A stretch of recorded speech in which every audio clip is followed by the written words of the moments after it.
Bien, muy buenas tardes con todos. Ya siendo prácticamente 3:40 de la tarde, vamos a dar inicio a la presentación de la última teoría programada por ustedes en el sílabo, que se titula Neoplasia endocrina múltiple. Yo soy la doctora Susana Cisneros, soy médico endocrinóloga del Hospital María Auxiliadora. Y bueno, vamos a empezar ya con la presentación.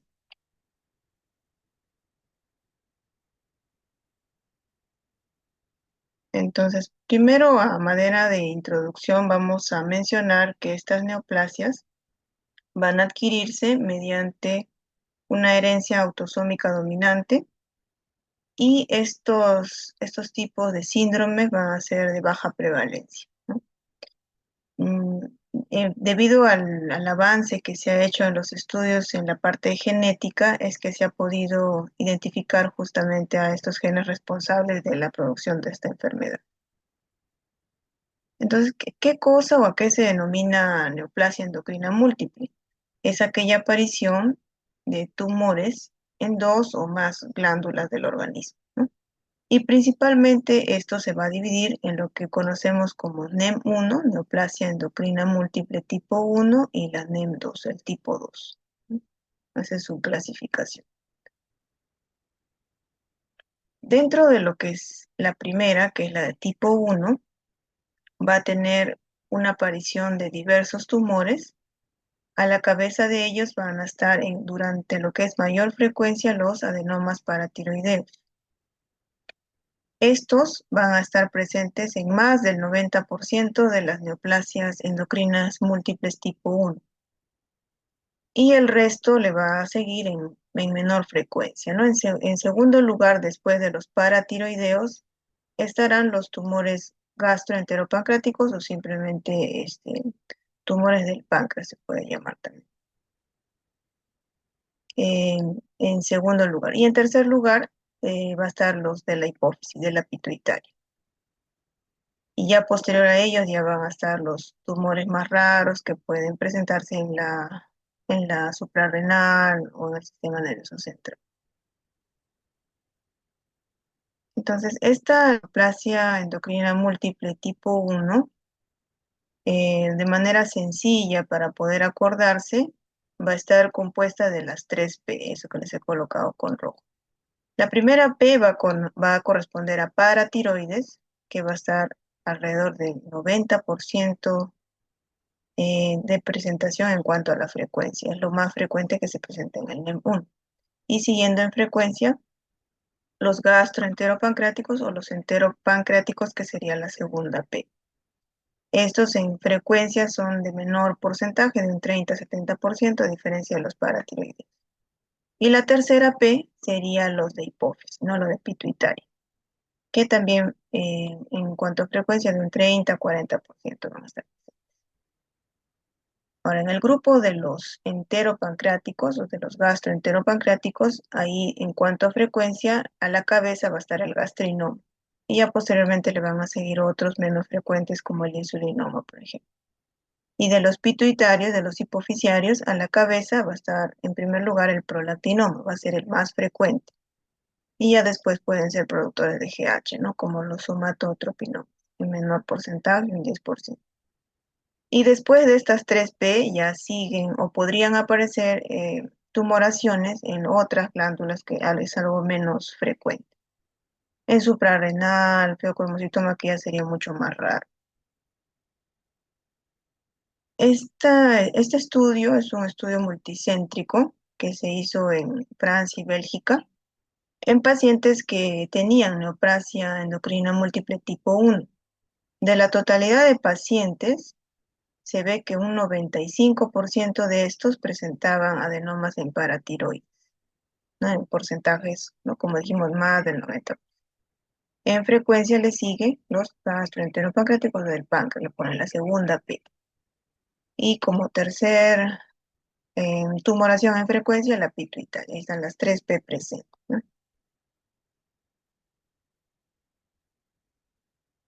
Entonces, como dijimos, esta entidad, la neoplasia endocrina múltiple, es una entidad de baja prevalencia. La prevalencia va a ser de 2 a 3 casos por 100.000 habitantes. Y de aquellos pacientes que nosotros podemos encontrar un hiperparatiroidismo primario consecuente de un adenoma paratiroideo, de la totalidad, del 100% de pacientes que tienen hiperpara primario, alrededor de un 1 a un 18% puede corresponder a esta neoplasia. Igualmente, ¿no? Del 100% de gastrinomas que se puedan diagnosticar, del 16 al 38% pueden corresponder a esta neoplasia, ¿no? Por eso si se detecta esto, hay que tenerlo presente. O sea, dijimos que es de baja prevalencia, es una enfermedad rara y justamente al ser una enfermedad genética va a estar causada, puede ser por mutaciones de novo o por mutaciones ya heredadas que hemos visto que es autosómico dominante.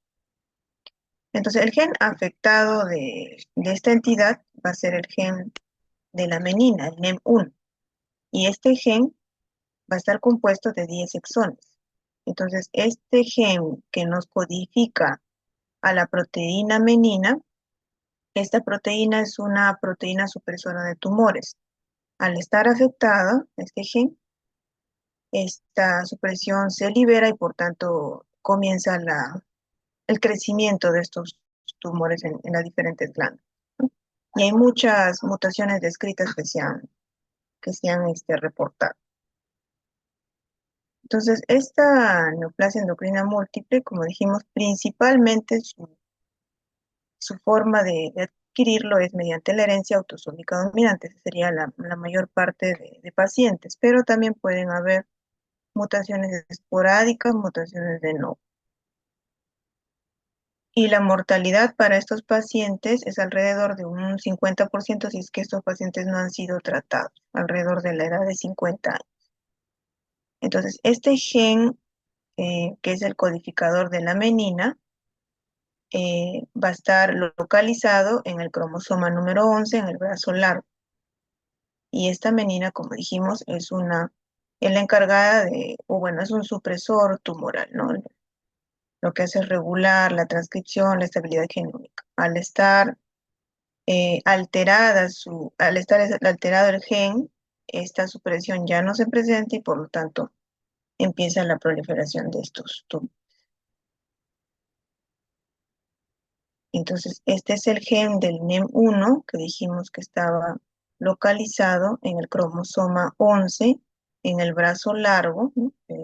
La letra Q, el brazo largo, y en este sector, ahí es donde vamos a encontrar los exones que corresponden a este gen, ¿no? El gen se llama de NEM1 y la proteína que codifica este NEM es la menina, cuya actividad es suprimir, tener una actividad supresora tumoral.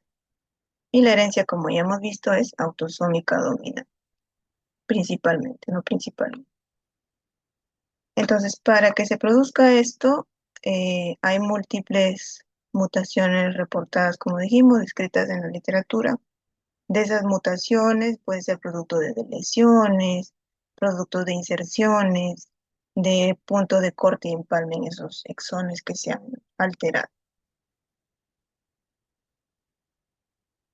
Y para que se produzca esta neoplasia, hay una teoría en genética que se llama la teoría de los dos golpes, que quiere decir que el primer golpe o el primer daño se obtiene o se hereda, ¿no? Se hereda del progenitor.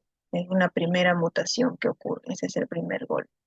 Y posterior a eso ocurre un segundo golpe, una segunda mutación, que ya sería una mutación somática, porque es una mutación adquirida. Esta no es una mutación que yo le he heredado. Entonces, al heredar esta y tener una segunda mutación somática, ahí se genera el segundo golpe y ahí es donde se expresa el tumor. Eso es lo que se conoce para la parte de la genética. Entonces, cuando hablamos ya de que este NEM1 es un NEM1 familiar, porque ya hemos detectado el caso índice, o sea, este caso índice es aquella persona que tiene dos o más tumores, ¿no?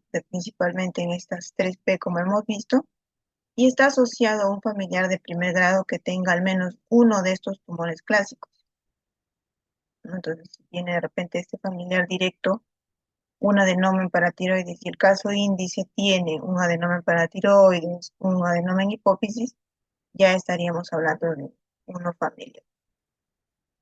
Entonces, a estos familiares de primer grado se les va a ofrecer el estudio genético, el estudio de cribado, para complementar el estudio de repente de las otras tumoraciones y hacerles el descarte.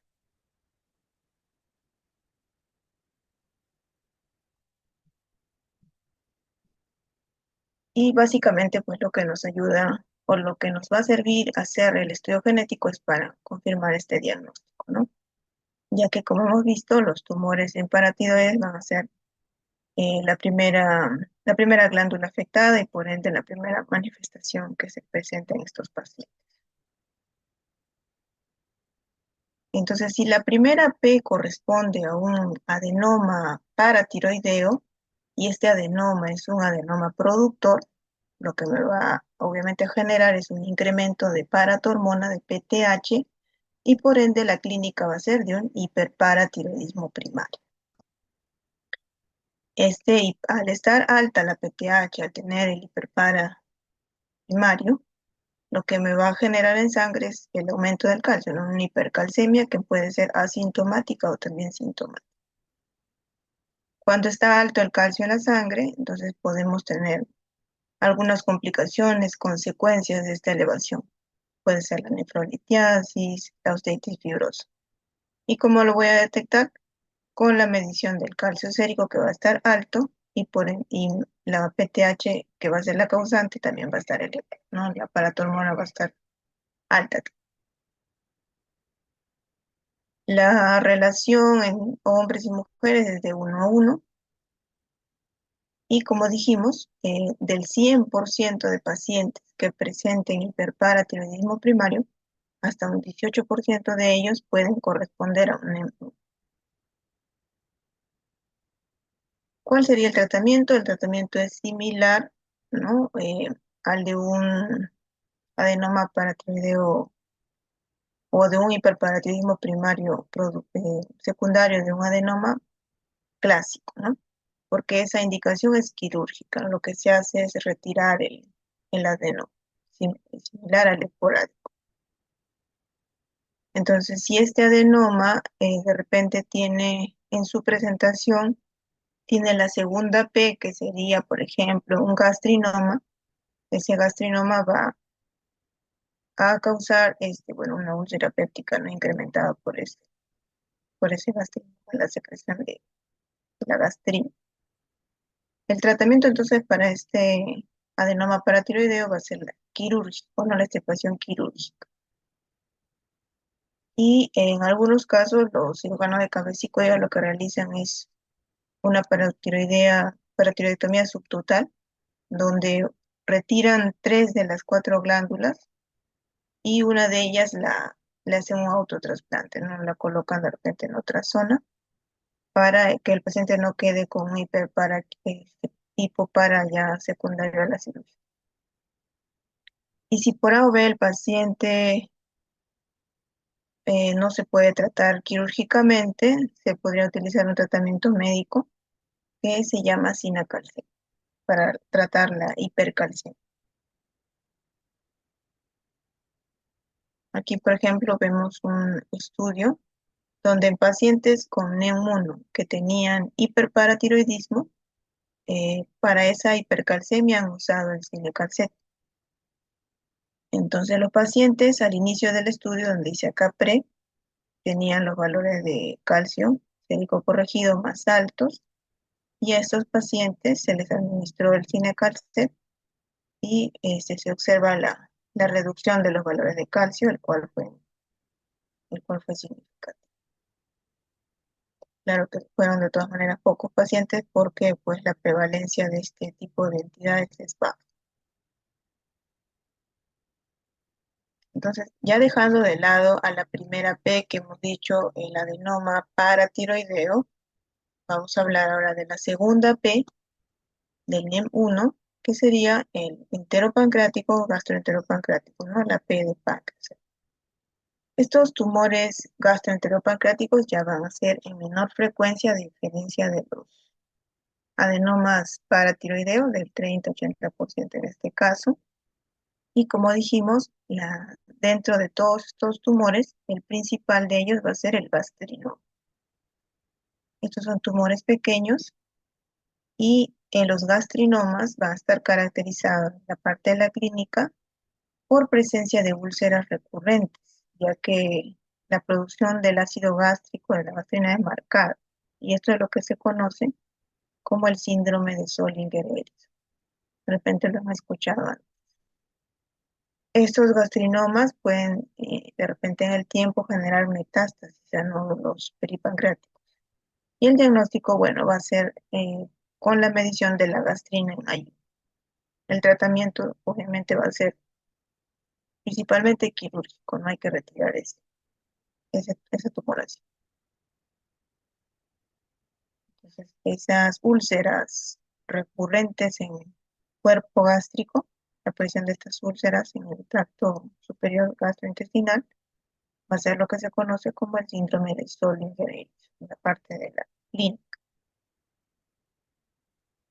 El segundo en frecuencia de los gastroenteropancreáticos después del gastrinoma sería el insulinoma. El insulinoma por clínica lo que nos va a producir es la hipoglicemia. Y para hacer el diagnóstico, lo voy a encontrar al hacer la medición, la insulina, el péptido C y la proinsulina alta. A diferencia del insulinoma, que es un insulinoma esporádico, aislado, este que es proveniente del NEM1 se presenta a edades más tempranas. Y puede ser un único insulinoma o pueden ser múltiples. Y el diagnóstico, bueno, a la cabeza sería quirúrgico, pero si de repente esa no es una opción porque puede ser irresecable por la localización, ya se podrían optar por las opciones médicas como el diazóxido o como el octreotide, que es un análogo de la somatostatina. Y ya en menor frecuencia, después del gastrinoma, del insulinoma, ya tenemos al glucagonoma, al lipoma, cada uno de ellos con sus características clínicas, ¿no? El glucagonoma hay pérdida de peso, hay eritema migratorio, y los lipomas irían más con diarrea, con hipocalemia, aumentando las concentraciones del BIP en sangre. Esta era entonces la segunda P, el tumor enteropancreático, pero así como tenemos esos tumores gastroenteropancreáticos funcionantes, como el gastrinoma y a la cabeza, pueden estar presentes y simplemente no producir nada, ser no funcionantes. Ahora, estos tumores se aconseja que se deben resecar, se deben retirar cuando el tamaño es mayor a 2 centímetros. Y la tercera P, dijimos que era el adenoma en pituitario, en hipófisis. Primera P, entonces, para tiroides, segunda P, gastroenteropancreático, tercera P, pituitario. Este pituitario en promedio está alrededor presente del 15 al 50% de los casos, y de estas adenomas el más frecuente es el prolactinoma.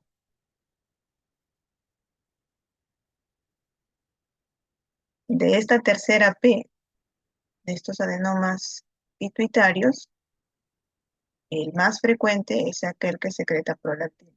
60% de ellos secretan prolactina.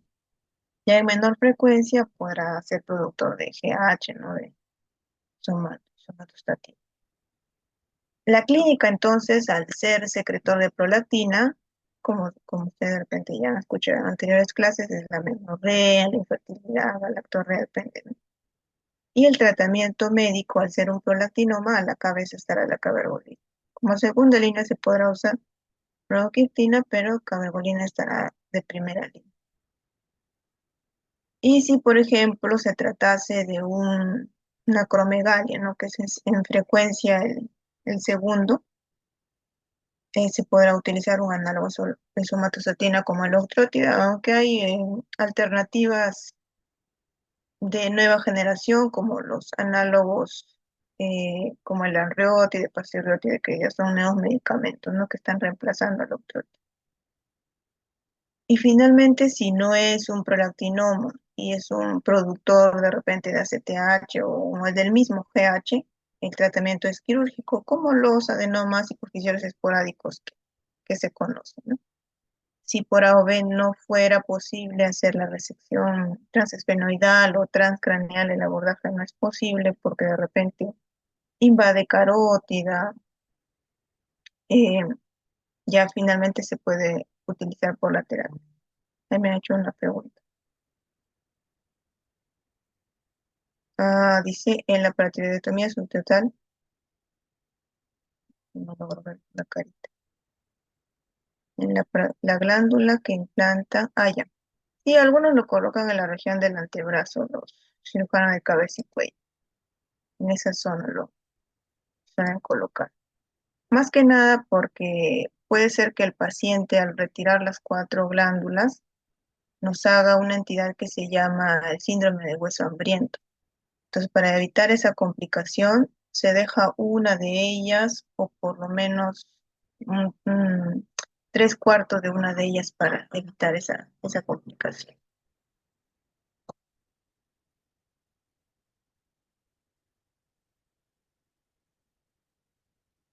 Y entonces estábamos terminando acá de los adenomas, finalmente la radioterapia, ¿no?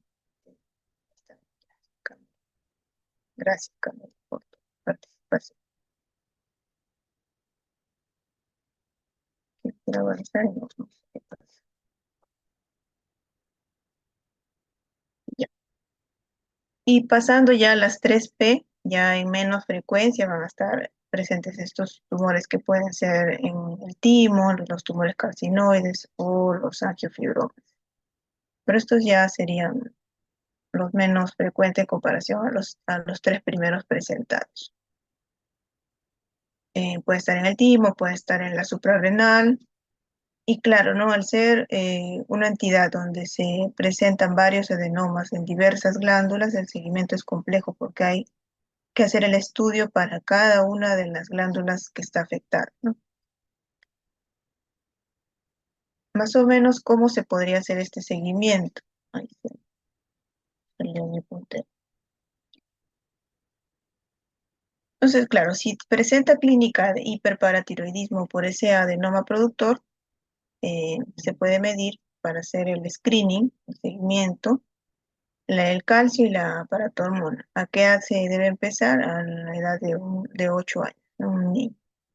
Si es un tumor en adenohipófisis, la medición que se debe hacer es de los más frecuentes, ¿no? Dijimos que los más frecuentes era la producción de prolactina y en segundo lugar la hormona de crecimiento. No se mide GH, sino lo que se mide es la hormona efectora que es el IGF-1. Esto sí, el screening o el seguimiento es desde los 5 años.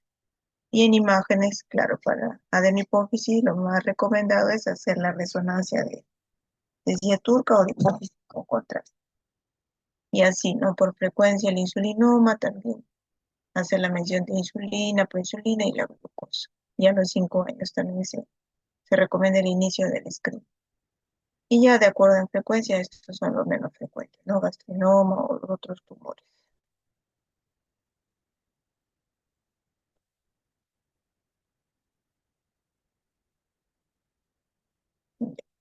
Ahora, dejamos de lado ya el NEM1 y pasamos al NEM2. Este NEM2 va a estar clasificado de la siguiente manera: en NEM2A, NEM2B y el carcinoma medular de tiroides familiar. El NEM2A va a tener como tumor principal a la cabeza el carcinoma medular de tiroides en alrededor del 90% de infrecuencia y prevalencia de los tumores que pertenecen al NEM2A. El segundo, el que le sigue, es el feocromocitoma y ya finalmente el adenoma paratiroideo. Y en el NEM2B va a estar también presente a la cabeza el carcinoma medular de tiroides, pero además del feocromocitoma va a estar asociada a otras anormalidades, como vamos a ver. Entonces, la neoplasia endocrina múltiple tipo 2, aquí lo que va a estar afectado es el protooncogen red. En el tipo 1 dijimos que lo que está afectado es el gen MEN, el MEN1, y por ende afecta a la proteína menina. En este caso va a estar afectado el protooncogen red. Igualmente la herencia de cómo se obtiene es autosómica dominante, y aquí este gen va a estar localizado en el cromosoma 10, igualmente en el brazo largo.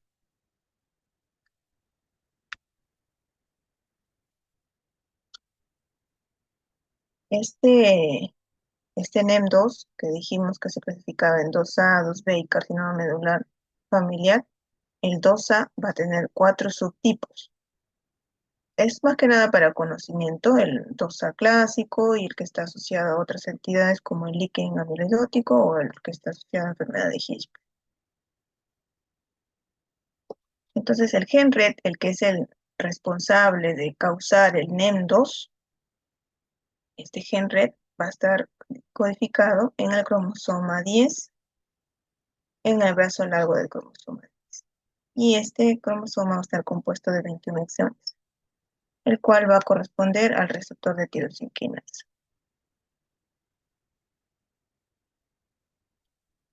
El NEM2 dijimos que se clasificaba en 2A, y en el 2A el principal tumor presente es el carcinoma medular de tiroides.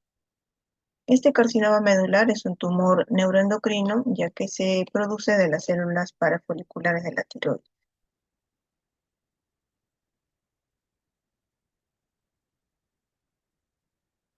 Y el tratamiento para este carcinoma medular va a ser el retiro total de la glándula con la tiroidectomía total, pero a diferencia de los cánceres de tiroides común y corriente que conocemos, el papilar, el folicular, que reciben yodo, en este caso no va a ser así. Se retira la glándula y el paciente tiene que recibir radioterapia, no yodo, sino radioterapia. Se espera que con la tiroidectomía más radioterapia pues haya una curación de la enfermedad y reducción de la carga tumoral. Si, por ejemplo, tengo un M2A que tiene cáncer medular de tiroides y tiene feocromocitoma también asociado, primero se hará el retiro del feocromocitoma. Al obviamente yo hacer la tiroidectomía total, se hace el reemplazo, ¿no? Con levotiroxina, para que el paciente se encuentre nuevamente eutiroideo. Y en el cáncer medular, antes de hacer el retiro, voy a medir la calcitonina. Eso creo que sí les pregunté cuando hicimos el cursillo. La calcitonina es un marcador tumoral para cáncer de la tiroides. Cuando yo retiro la glándula, hago el seguimiento. Me va a servir para un marcador tumoral. Seguimiento del carcinoma medular de tiroides. Entonces, el primero en frecuencia de NEM2A es carcinoma medular y el segundo en frecuencia de NEM2A es el feocromocitoma. Este feocromocitoma ya es el menor porcentaje, un 50% de los NEM2, y este tumor va a estar presente alrededor de la edad de 25 a 32 años, que se va a presentar después de que ya se haya presentado el cáncer medular. No se va a asociar a, este, a esta presentación. Los feocromocitomas, bueno, son tumores que se producen de la médula suprarrenal. Pueden ser de un solo lado, un 50%, pueden ser bilaterales también. Y para el diagnóstico, lo que debemos medir son las metanefrinas. Las metanefrinas fraccionadas se pueden medir tanto en plasma o en orina.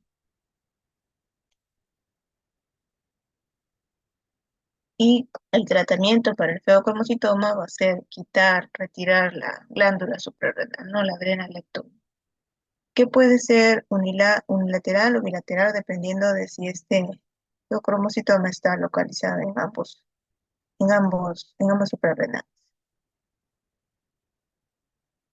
Obviamente el bilateral va a ser solamente aquellos que presenten en ambas glándulas. Entonces a la cabeza estaba carcinoma medular tiroides, en segundo lugar estaba feocromocitoma, Y ya un tercer tumor más alejado del NEM2A puede ser el adenoma paratiroideo, que como hemos visto en el anterior, es similar al NEM2, al NEM1, perdón, que puede ser asintomático, subclínico o dar la clínica producto de la hipercalcemia y de la paratormona alta. Ese NEM2A podría estar asociado también a otras alteraciones como vimos, la amiloidosis o la enfermedad de Hitch. Si se trata de este adenoma paratiroideo, el tratamiento es el mismo, es quirúrgico de primera línea, retirar la paratiroides, ya que la hipercalcemia en el tiempo puede generar esas complicaciones, ¿no? La nefrotiasis, la hipercalcemia. Ahí está justo lo que me has preguntado de la paratiroidectomía, ¿no? Se retiran tres a 3,5 glándulas y se autoinjerta en el antebrazo. Y si no se opta por esa cirugía, o de repente como tratamiento puente hasta que se pueda operar el paciente, se puede utilizar los bifosfonatos como tratamiento médico. Pasamos ya a lo que es el NEN2B, ya mencionamos lo del 2A. El NEN2B igualmente la herencia es autosómica dominante, a la cabeza está para NEN2B, cáncer medular de tiroides, asociado a feocromocitoma, pero además de esta asociación van a haber otras asociaciones, lo cual lo va a hacer diferente al Mendoza.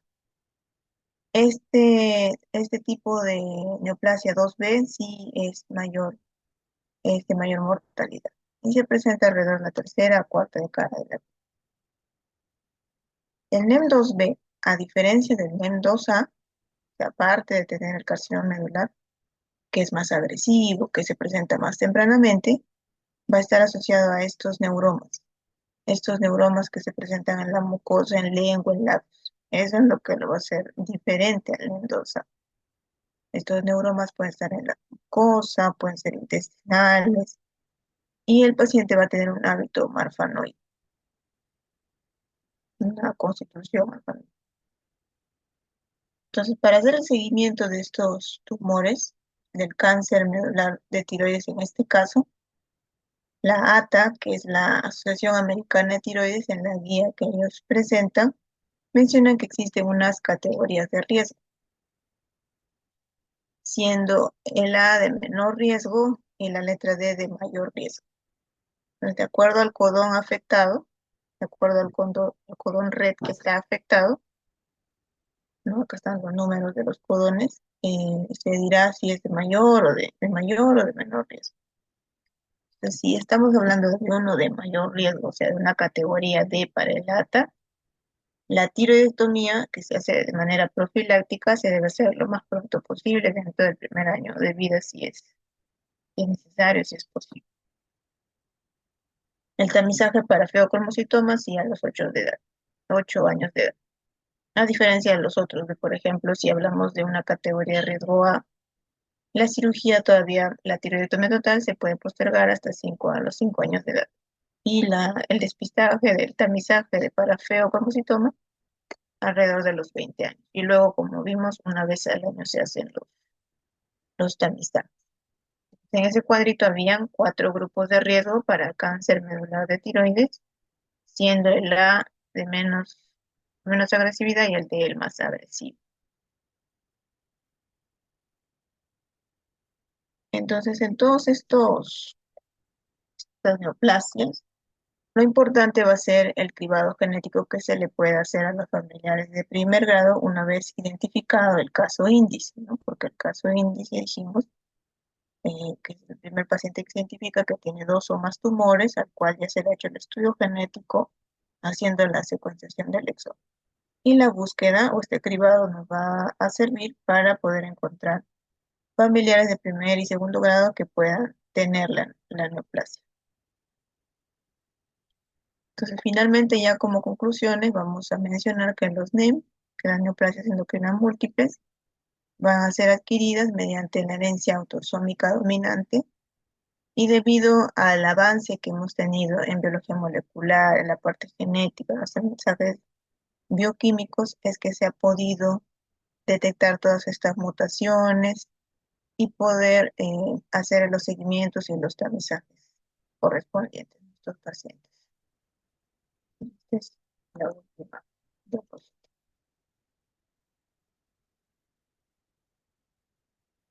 Gracias.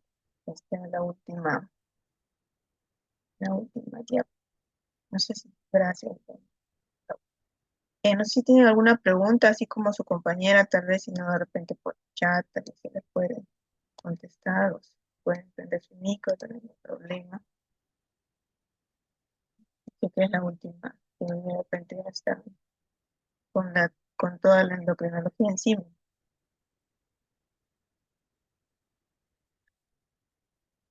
¿Por qué en el antebrazo? Bueno, sí, esa es una explicación que, bueno, yo imagino que el cirujano de cabeza sí puede poder responder mejor, ¿no? ¿Por qué se coloca en el antebrazo? Eso sí no te podría responder.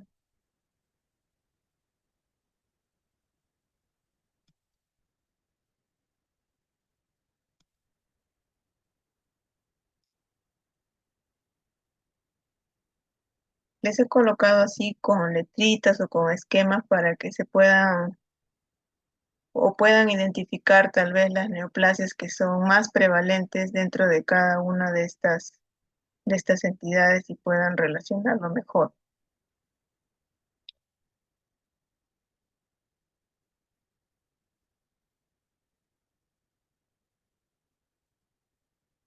Si no hay de repente otra pregunta, entonces daríamos ya por terminada su última teoría. Bueno, entonces le deseo que les vaya muy bien en su examen del martes. Estudien mucho para su prueba y ya nos estamos viendo. Ya, muchas gracias. Nos vemos. Hasta luego. Gracias, doctora.